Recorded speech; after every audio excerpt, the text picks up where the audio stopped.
याच चिखलीमध्ये आलो होतो, आळ्या खाऊ घातल्या हो आपल्या लेकरांना वसतिगृहामध्ये. सांगायला आळ्या खाऊ घातल्या. संडास बाथरूम त्यांचं महिन्याला एकदा साफ होतं. सरकार यांना सामाजिक न्याय विभागातून पैसे देतं. आमचे विद्यार्थी शिकायला जातात तर त्यांच्या भातात आळ्या निघतात आणि वर्णामध्ये किडे निघते. 12-20 पोरी त्या ठिकाणी ऍडमिट झाल्या. नाशिकला झाल्या, औरंगाबादला झाल्या, कळमनुरीला झाल्या, चिखलीला झाल्या. एवढ्या ठिकाणी आम्हाला काय खाऊ घातलं विद्यार्थ्यांना आळ्या. कोणता विभाग आहे? सामाजिक न्याय विभाग. निधी किती? 29,000 कोटी. चाललाय कुठं? लाडल्या बहीणला.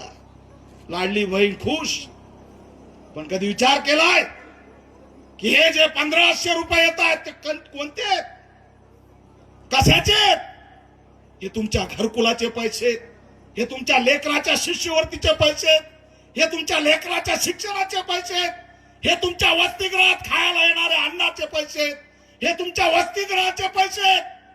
5,000 कोटी रुपये. आणि आता परवा दिवशी 350 कोटी रुपये सामाजिक न्याय विभागाने लाडली बहीणच्या खात्यात टाकले. लाडली बहीण खुश झाली आणि उड्या मारीत जाऊन त्यांना मतदान करून आली. पण विचार नाही केला हा पैसा कुणाचा आहे. तुमच्या गावात कुठं जर आजूबाजूला एखादी नत वर करून चहा पिणारी जर भेटली, असतात का नसतात? अशी एक हाताने नत वर करून कबशीचा झुरका, आले बाया तुझे आले का, असते का नसती?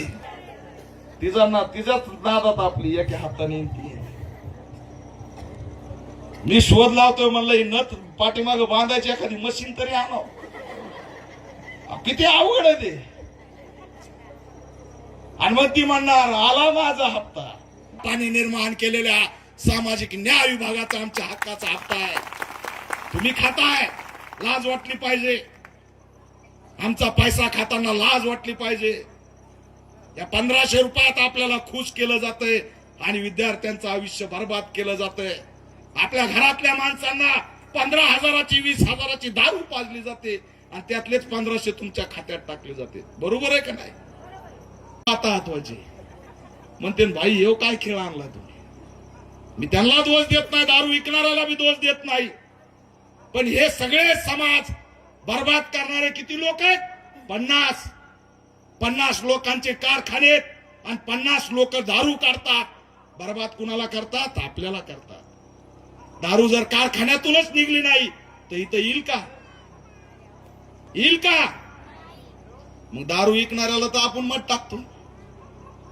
दारूच्या फॅक्टऱ्या ज्याच्या त्यालाच मत टाकतो. ज्या दिवशी लक्षात ठेवा, तुम्हाला एक मोठी ताकद दिली बाबासाहेबांनी, मताची ताकद.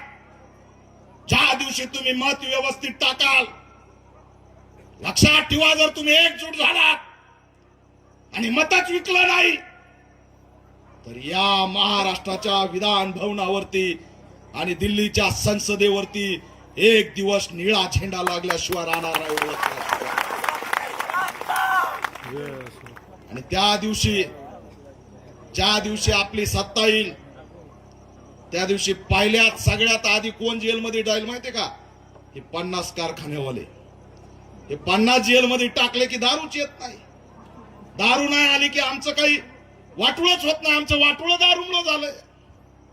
लेकरांचं शिक्षण होत नाही, कुटुंब सुरक्षित नाही, तो बिचारा सुरक्षित नाही. 2-4 जण आताच बघितले कामरात हालत येत, डागा डागा डागा डागा. पुढच्या वर्षी खबर येईन भाई ते किडनीनी गेलं. किती सांगा, काही फरक पडत नाही.